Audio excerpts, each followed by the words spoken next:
sepeda itu berjalan dengan apa ya? Nah, pasti ada, dikumpulkanlah data-data, ada rodanya. Ya, ada rodanya. Bisakah kita apa namanya? Mengobservasinya dengan satu roda, ya?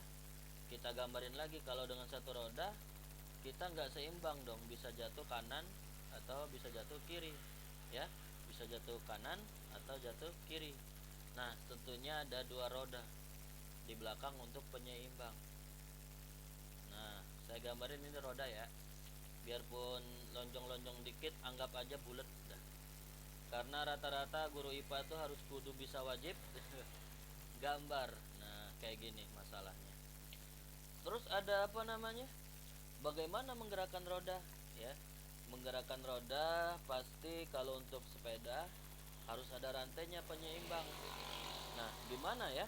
Ataukah kita sambung roda satu ke roda dua, atau eh, nah itulah butuh apa namanya, butuh ketelitian untuk mengamati. Makanya kalau kita ngikutin ilmu lama, ya, ilmu yang lama yang kita pakai sekarang, berarti harus ada rantainya. Siapa tahu nanti ke depan kalian menciptakan sepeda listrik, ya kan, tinggal tambah aki, jalannya pakai listrik. Tapi listrik apa, sepeda listrik udah populer ya, udah populer zamannya, kita telat. Kalau mau sepeda apa namanya, untuk bisa menjalankannya dengan apa,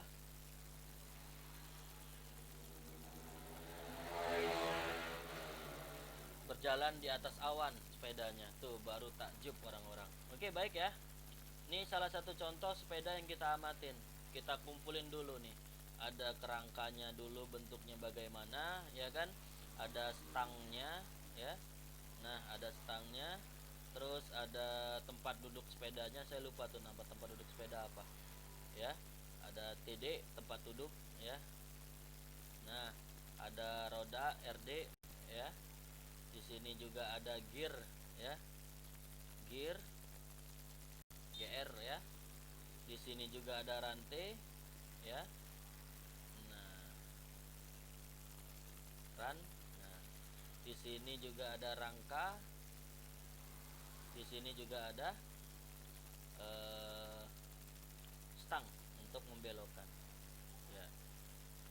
Nah, inilah pengumpulan data kita. Jadi kalau sepeda itu bisa jalan, harus ada roda, ada apa namanya, rantai juga ada. Nah, bagaimana sepeda itu bisa jalan? Ternyata harus ada orangnya yang apa namanya, bisa menjalankan sepeda di atasnya. Ini anggap orang, ya, dengan memakai sepeda lah, ya. Nah, orang itulah yang menggoes supaya bisa jalan itu sepeda, ya. Nah, itu kalau kita melakukan pengamatan. Selanjutnya konsep untuk penyelidikan ilmiah, untuk yang itu harus seperti apa lagi? Nah, harus membuat inferensi. Membuat inferensi itu menjelaskan pola atau hubungan antar aspek yang diamati serta membuat prediksi. Nah, disitulah tadi kita menggambarkan kalau kita mau mengamati sepeda, ya kan, bagaimana caranya bisa berjalan. Kita kumpulkan semua data, kita jelaskan polanya bagaimana bisa berjalan, ataukah rodanya segi 4 atau rodanya segitiga. Tapi yang jelas roda untuk bisa berjalan itu bulat, ya. Maaf, ada iklan. Nah, hubungan antara aspek itu yang diamati serta membuat prediksi. Nah, prediksi bagaimana bisa mau sepeda itu berjalan, maka dibutuhkan goes, tenaga manusia. Nah, baik ya. Selanjutnya apa lagi? Mengkomunikasikan. Nah, kalau kita sudah berhasil melakukan penyelidikan, kita mengkomunikasikan, ya. Mengkomunikasinya maksudnya apa? Nah, kalian mungkin tahu kalau apa namanya, suatu informasi itu penting buat masyarakat, misalkan seperti yang terjadi virus corona itu berbahaya, ya. Pasti ada pengamatan yang di dalamnya, corona itu seperti apa, COVID-19 itu sumbernya dari mana, ya. Harus dikomunikasikan karena ada dampak yang harus dilewatin di dalamnya, ya. Harus harus dikomunikasikan karena berbahaya bagi manusia itu sendiri. Saya akan lihat waktu sebentar. Saya untuk ini ada banyak sesi sih, tapi saya akan menyingkat waktu untuk pembelajaran secara daring ini. Saya akan jelaskan jerak pada benda. Mungkin besok kita akan bahas pergerak besaran atau bukan besaran satuan. Nanti kita perubahan kalor sampai untuk semester 1 ini. Baik ya. Itu salah satunya penyelidikan ilmiah, salah satunya mengamati, membuat interferensi, ya, mengkomunikasikan. Nah, saya jelasin nih dari gambar yang ada. Ini apa namanya? Teropong. Teropong untuk melihat benda yang paling jauh di muka bumi. Di muka bumi. Ada rasionya. Misalkan di sini bulan, ya. Ini anggap bulan ya. Ini sepeda kita hilangin dulu. Kita melihat bulan, ya, dengan rasio berapa. Nah, itulah pengamatan. Nah, harus ada tekniknya sendiri bagaimana bisa melihat bulan.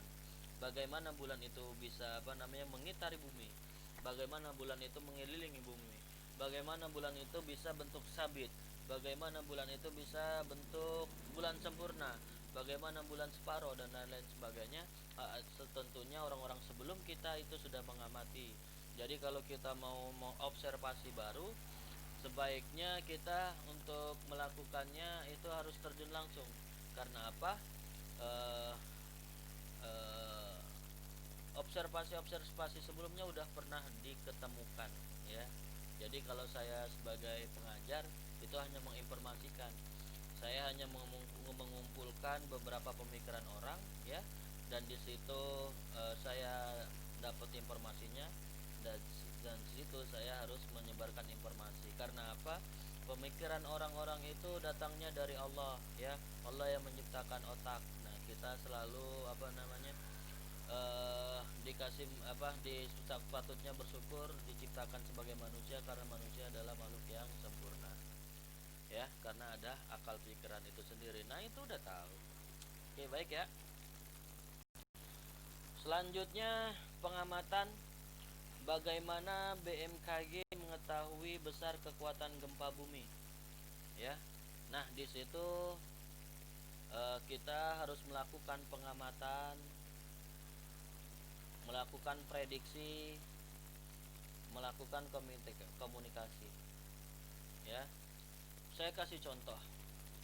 Ini masih sebenarnya ini ada simulasi, cuman simulasinya tidak bisa tidak bisa diputar. Simulasinya itu berbentuk filenya file FALV. Jadi kalau FALV itu harus bahasa pemrogramannya harus berdampingan dengan data sebelumnya. Baik, saya akan jelaskan bagaimana BMKG mengetahui besar kekuatan gempa bumi. Nah, saya cuma 10 menit untuk jelaskan saya sendiri. Bagaimana BMKG mengetahui besar kekuatan gempa bumi? Kita gambarin dulu ya.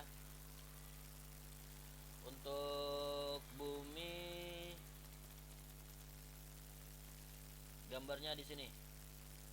Ini dataran nih. Nah, saya buat rumput dah di dalamnya. Ada orang di dalamnya.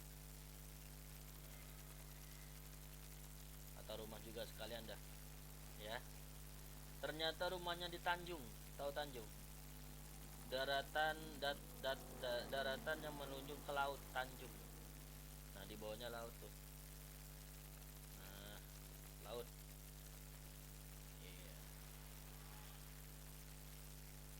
Kita BMKG tahu ya, Badan Meteorologi, Klimatologi, Geofisika. Jadi yang memprediksi adanya gempa, ya, ataupun yang memprediksi adanya tsunami ataupun bencana alam yang lainnya, itu instansinya adalah BMKG, ya. Kenapa? Ya, karena kalau kita tidak mempunyai instansi itu, kita takutnya kaget dan trauma, dengan kejadian-kejadian gempa bumi ataupun bencana alam. Baik ya. Nah, yang kita ketahui gempa bumi itu terjadi ada misalkan gempa tektonik. Nanti kita bahas gempa ini di fisika juga tentang setelah tata surya itu ada peta ke pembahasan bumi tanah dan bumi tanah. Di situ kita lihat baik misalkan gempa itu dijadi pusatnya ada di laut. Nah, pusatnya ada di laut. Si BMKG melakukan pengamatan ya. Kekuatan gempa bumi sebenarnya untuk tsunami itu kisaran 7,1 skala Richter ke atas. Nah, skala Richter ke atas itu berdampak tsunami. Karena apa? Apalagi di laut ya. Nah, gempa bumi itu kadang terjadi karena geseran lempeng bumi. Nah, karena bumi semakin tua ya, makanya ada geseran lempeng bumi ya. Terus diprediksi bahwa akan terjadi gempa misalkan di suatu daerah ya. Misalkan salah satu tempatnya yang kemarin adalah di Pandeglang, Banten. Nah, di situ kita prediksikan tidak terjadi tsunami karena pusat gempanya hanya 6,8 skala Richter ya. Nah, kalau dari laut meski hati-hati itu bisa jadi tsunami ya. Baik. Nah, bagaimana mengetahui besar kekuatan bumi? Nah, untuk 7,1 secara Richter itu sendiri ya. Untuk goncangannya dari Pandeglang ya ke Jakarta ibaratnya sampai berasa. Nah, itu guncangannya itu sampai Jakarta, maka langsung diprediksi hati-hati tsunami. Ya. Nah, nanti di dalam video ini jangan heran ada suara motor, ada suara mobil ataupun suara ambulan karena recording ini adanya di pinggir jalan ya. Jadi anggap aja kita sedang nongkrong ya, nongkrong sambil ngopi. Baik ya. Nah, prediksi akan terjadi tsunami ya. Biarpun tidak kejadian ataupun kejadian tetap dikomunikasikan. Karena apa? Ya tadi dampaknya. Misalkan daerah Pandeglang tadi ya, karena terkena gempa yang di perbatasannya seperti daerah Tangerang, daerah Jakarta, daerah Depok, daerah Bogor ya. Itu kalau emang terjadi apa-apa siap untuk menyelamatkan ataupun yang lain sebagainya. Nah, itulah kenapa setiap observasi harus dikomunikasikan. Karena kalau dalam dalam Islam sendiri, kalau hal yang baik ataupun hal yang mencangkut kehidupan manusia seharusnya dikomunikasikan. Karena apa? Supaya kita bertambah rasa syukur kita, bertambah rasa ketauhidan